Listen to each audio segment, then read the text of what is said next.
이번에 강의할 부분은 바로 황꼬조가 천하를 얻고서 이제는 논공행상이라 하여 천하를 얻기까지 수많은 신하들의 공을 평가하고 거기에 따라서 벼슬을 봉작하는 부분을 말씀드리기로 하겠습니다. 바로 여기에서 어떠한 공이 큰가를 눈여겨볼 부분이 있는 것입니다. 우리는 전쟁터에 나아가서 싸움을 잘하는 명장의 공을 적다 할 수는 없는 것입니다. 그러나 그보다 더 큰 공이 그 무엇을 가리키고 있는가를 우리는 눈여겨봐야 하는 것입니다. 그러면 원문을 보면서 바로 말씀드리기로 하겠습니다. 자, 이제는 고조 6년에 고조 5년에 즉위를 하고 6년에는 고조가 모든 부저를 나누어서 논공행상을 하게 되는 것입니다.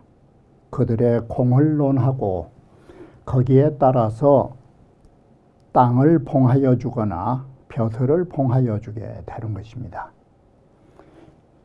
자, 여기에서 바로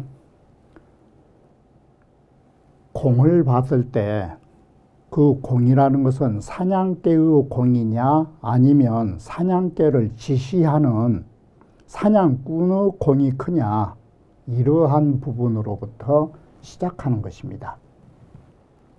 자, 우리가 예를 들어서 짐승을 추격해서 사냥을 해서 잡을 적에 누가 더 크느냐, 사냥개의 역할이 클까 아니면 사냥개를 몰아서 지휘하는 사냥꾼의 공이 클까, 바로 그러한 점을 말해주는 것입니다.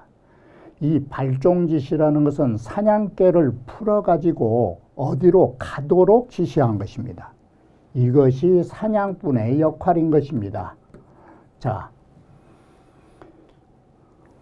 그러므로 소하의 공이 가장 크다라는 걸 비유하게 되는 것입니다. 그리고 장양은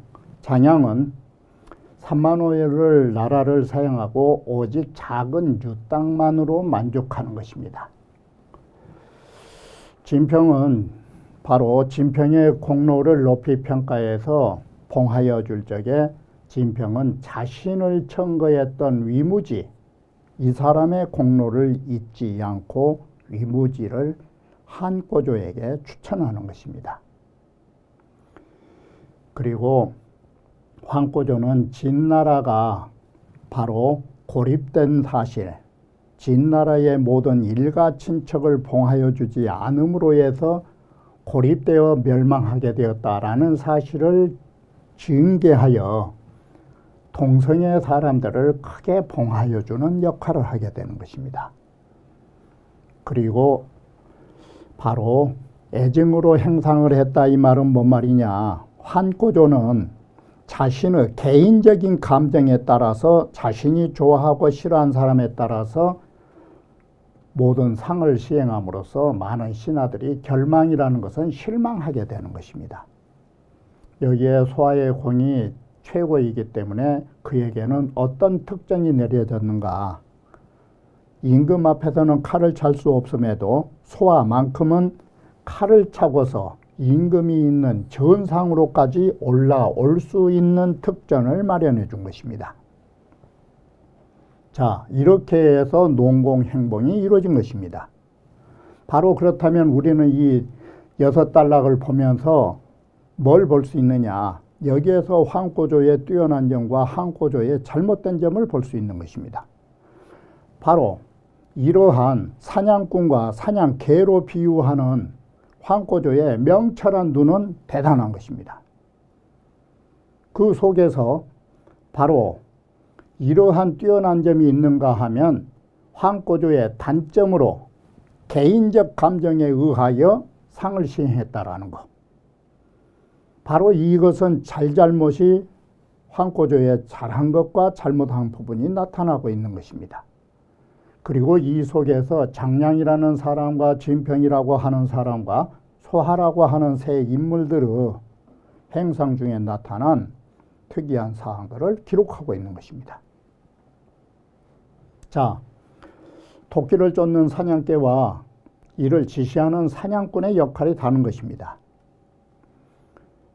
시 부부하여 봉저 공신하여 위 철우할세 처음으로 부저를 잘라서 공신을 봉하여 여기에 철우라고 해석을 했던 것입니다.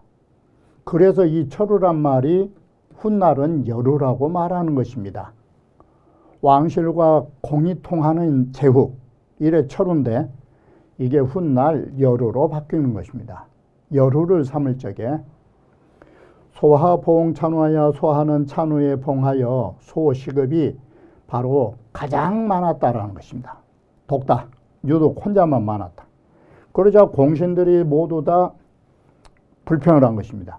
여기에 말한 공신이라는 것은 일선의 전투에 참석한 무관들을 말하는 것입니다. 무관들이 불만을 가졌다 이렇게 보시면 되는 것입니다.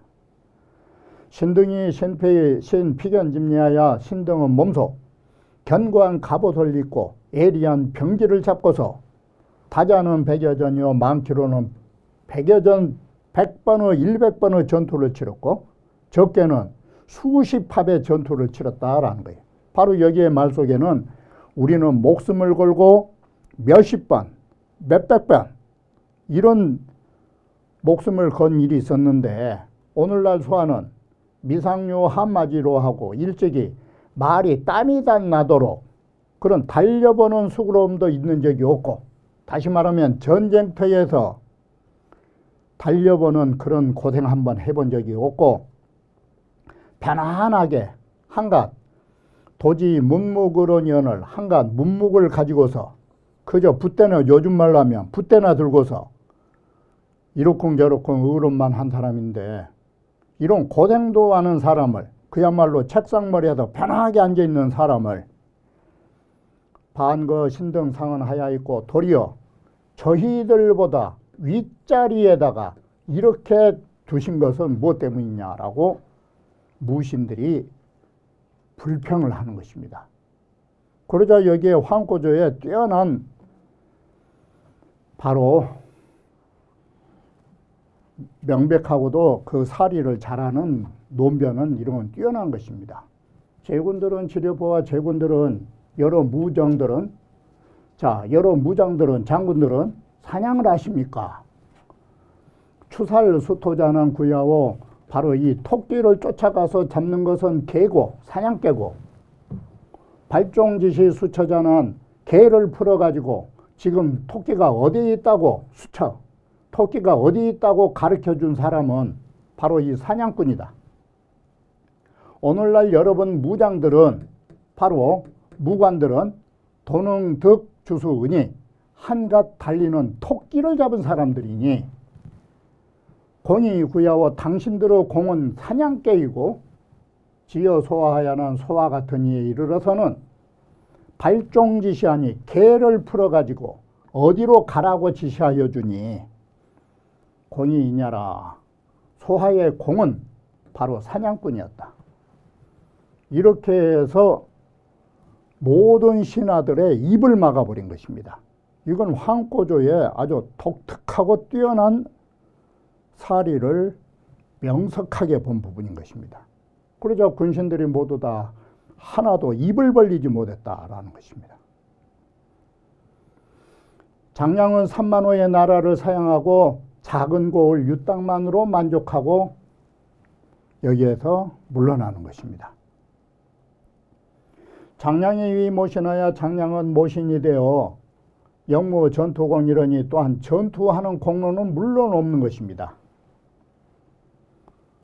제4 자택 제3만호인데 황고조가 장량을 존경하고 언전하기 때문에 장량으로 하여금 스스로 제나라 3만호를 마음대로 가져가자고 하고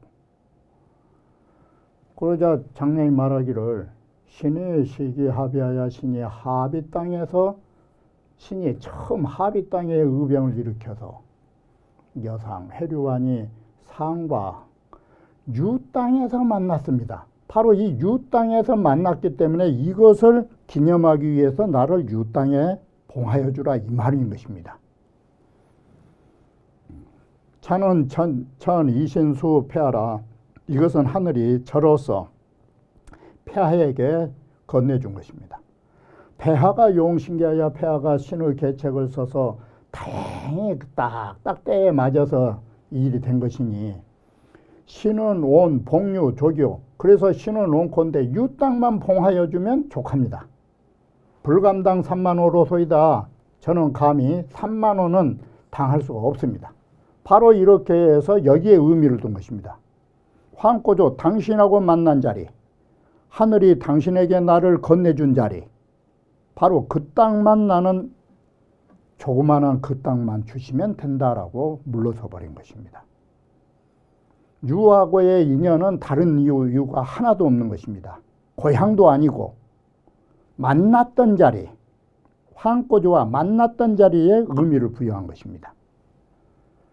이에 장량을 봉하여서 그래서 유후를 삼은 것입니다. 자, 우리는 장량에 대한 평가는 앞에서 보는 바와 같이 훌륭한 점과 또한 주공과 관중과 같이 못했다라는 점에서는 비판이 없지 않았던 것입니다. 그러나 우리는 또 다른 측면에서 장량이라고 하는 사람은 대단한 평가를 받는 것도 사실인 것입니다. 환나라 유 장자방은 의사야오 여긴이냐라. 바로 이 의사와 인인으로 이 글을 표제를 달았을 때 벌써 이것은 자방을 인의의 훌륭한 사람으로 평가하는 것입니다.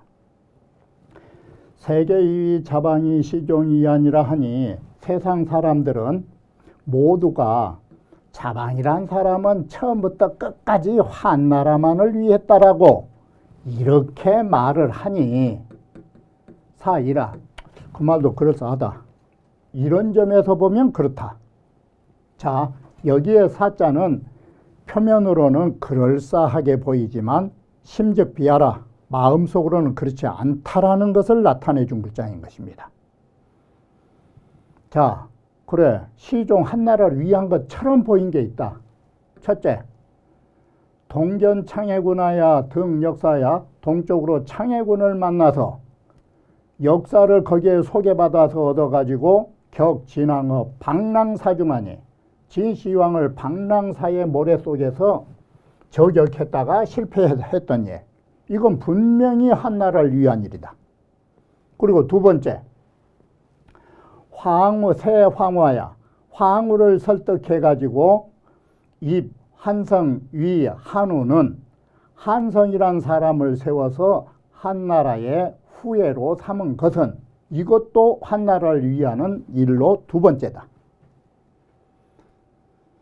자, 세 번째, 황후가 한왕성을 죽이자 한왕성하니 양부 귀한이 도우는 장량은 또다시 환나라의 황꼬조에게 귀하여 황후를 죽이려고 도모한 일은 이것도 환나라를 위한 일이다. 이게 이 세 가지로 보면 같을 사자 세상 사람들이 논한 것처럼 그럴싸하게 보인다.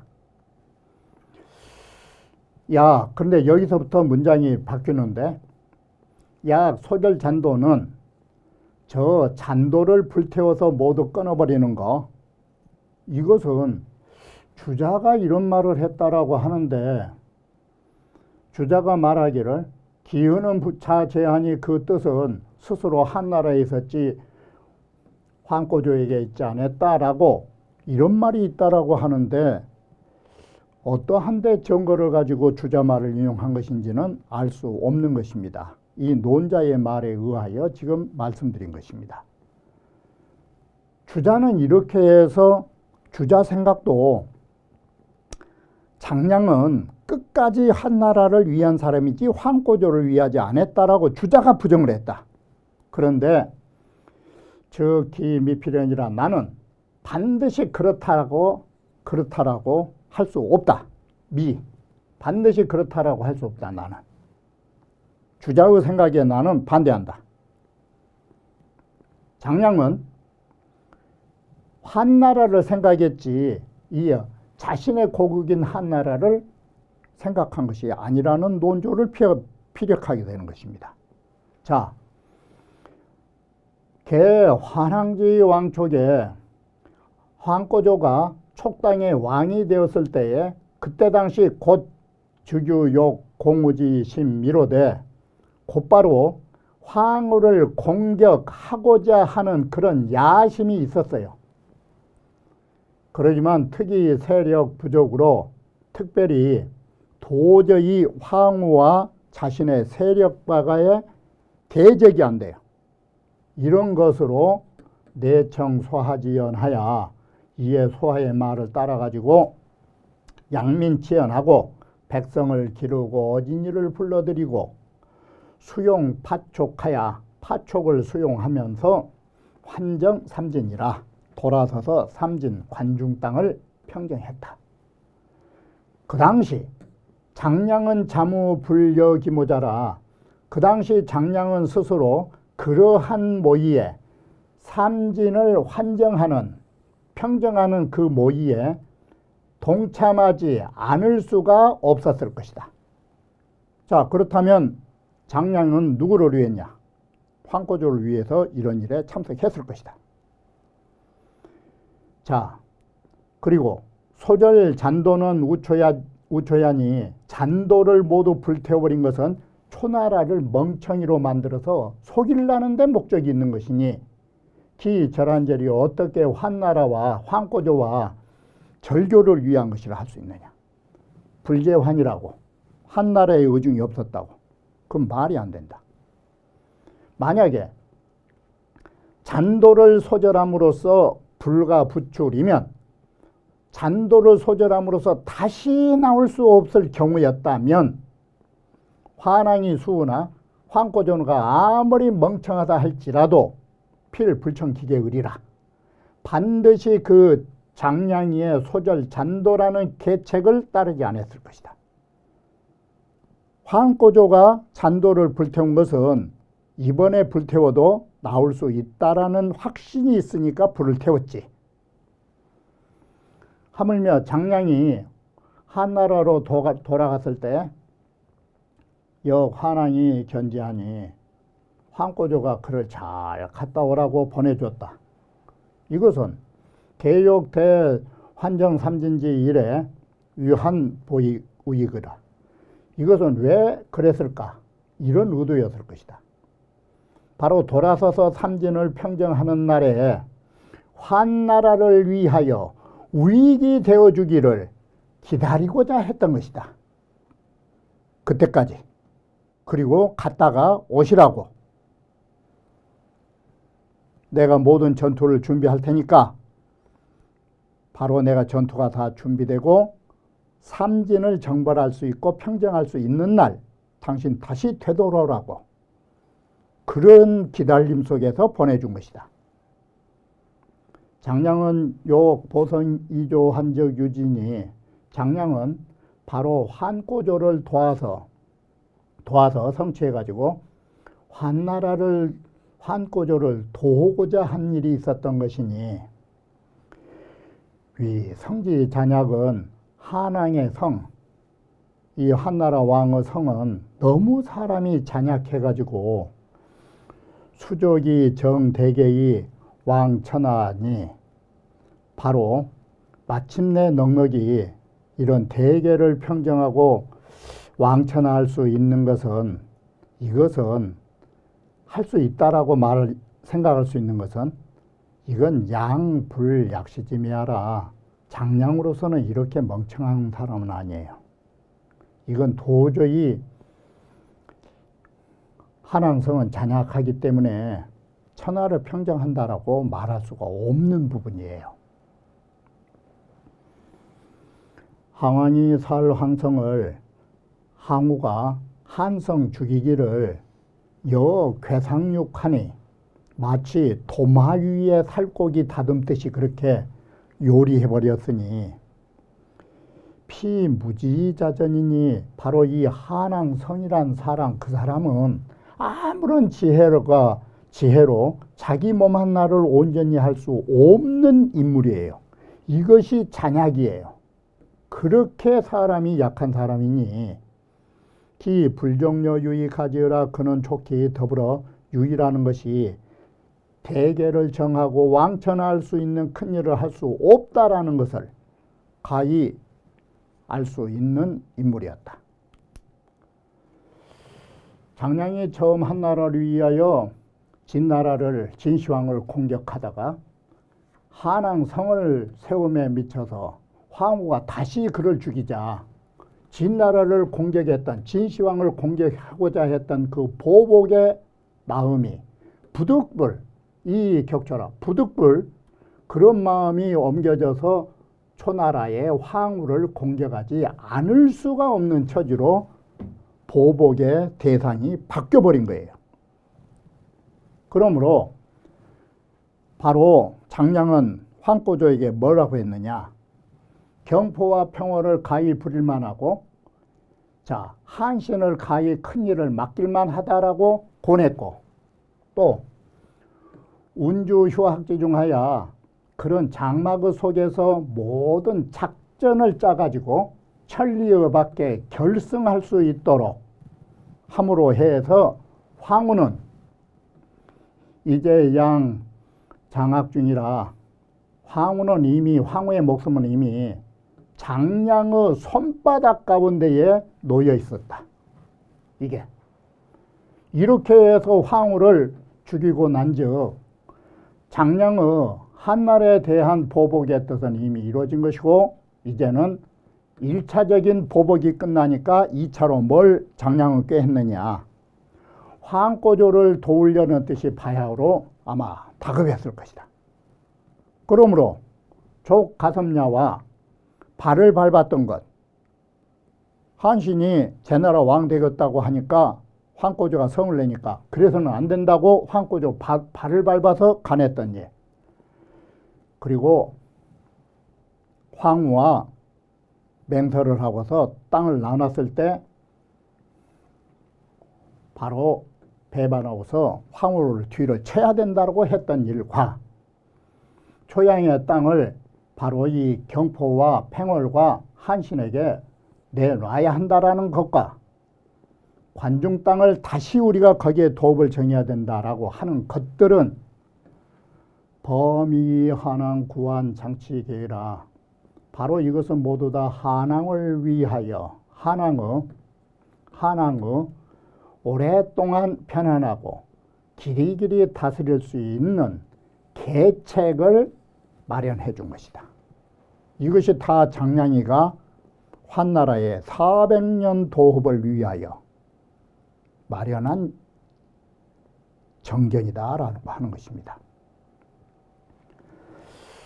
극기 공성신태하여 타과신선은 그가 모든 공을 이루고 몸을 물러남에 신선에 가탁한 것은 차 명철보신지 지언을 이것은 명철보신의 지혜라 할 것인데 자 정이천의 제자인 양규산양씨 양씨 떼시자 양씨가 뭐라 했느냐. 장량에 대해서 환사득성의 오책이색이라 환나라의 왕조가 이제 성공할 얻음에 장량의 나의 책임은 이미 이제 다 막았다. 이미 다 했다. 라고 한 이후에 자탁의 신선하여 스스로 신선에 가탁하여 이숙이 불욕사한지심이라 하니 써 환나라를 섬기기를 원하지 않았던 마음을 그때사 신선으로 가탁해서 이룬 것이다. 바로 이 말은 뭔 말이냐면 주자의 말과 같이 구산양씨도 바로 장량이는 환꼬조를 끝까지 섬기려고 하는 마음이 없었다. 이런 논지를 이번에는 구산양씨의 설을 들어갖고 반대한 것입니다. 대체로 이 논에서 지금 말하고 있는 청나라 위에계가 말하고 있는 것은 반주설이에요. 대체로 주자에 반대되는 학설을 지금 말하고 있는 것입니다. 구산양씨가 이렇게 말하니 차태 부족이 지 자방이라 이는 자못 자방이를 제대로 알았다고 할 수 없다. 걔 위한 보수자는 의하오 한나라를 위하여 온수를 갖고자 하는 것은 의였고 바로 앞에서 말하는 의사였고 한나라를 보좌하여 천하를 평정하는 것은 바로 인이었다. 3대 이후에 바로 하은주 3대 이후로 장자방과 같은 사람은 그 재지가 깊고도 넓기가 여 신령 변화하여 불가측식이니 장자방이를 용에다 비유했어요.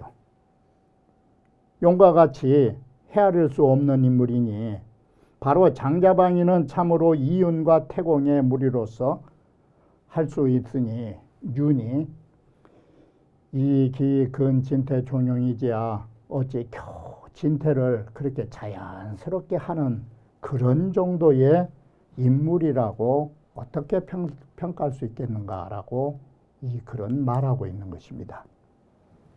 이런 일면이 옳은 점도 있지만 또한 문제점도 없지 않은 것입니다. 진평은 위무지의 청거를 잊지 않고서 위무지를 다시 황꼬조에게 청거에 올린 것입니다. 진평을 봉하여 호유를 삼자 진평이 딱 사양하는 것입니다. 이것은 제공이 아닌 것입니다. 그러자 황꼬조가 오용 선생 계모하여 나는 선생의 그 모의를 써가지고 전승극적하니 전쟁에서 승리했고 적을 이겼으니 바로 당신의 그 공이 아니고 무엇이냐. 그러자 진평이 뭐라는 거는 만약에 위무지가 아니었다면 제가 어떻게 바로 성상을 배울 수 있었겠습니까? 그러자 황꼬조가 말하기를 자네 같은 사람은 참 가히 불배본이라 근본을 저버리지 않는 사람이라 말할 수 있다 하고 이에 위무지에게 다시 상을 내렸더라 라고 말한 것입니다. 자, 그리고 진시황의 고립을 거울 삼아 가지고 자기 식구들을 많이 봉하게 되는 것입니다. 황꼬조는 천하가 처음 평정되고 자기 아들이 너무 어리고 형제간이 또 적다라고 여겼으며 진나라가 고립됨으로써 망한 것을 징계하여 욕 대봉 동성하여 크게 동성을 봉하여 이 진무 천하세 천하를 다스리고자 할 적에 그런 마음을 먹었을 적에 봄에 종형인 가를 세워서 형왕을 삼고 아우인 교를 초왕으로 삼고 형의 희를 대왕으로 삼고 미시에 바로 황꼬조가 바로 미천할 때에 외부지자라고 하는 것은 외부라는 말은 정식으로 결혼하지 않고 그저 외도했다가 난 아들인 것입니다. 그래 외부의 아들인 비를 제왕으로 삼았다라고 말하는 것입니다. 자, 이렇게 해서 이번 강의에서는 대체적으로 황꼬조의 농공 행상이 어떻게 이루어지고 있는가를 말씀드렸던 것입니다. 앞서 말씀드렸던 것처럼 황꼬조의 훌륭한 점과 황꼬조의 단점을 우리는 눈여겨보면서 이러한 것을 역사의 거울로 삼아야 이 부분을 보는데 도움이 되었다라고 말할 수 있을 것입니다. 그러면 이번 강의는 여기에서 끝마치기로 하겠습니다.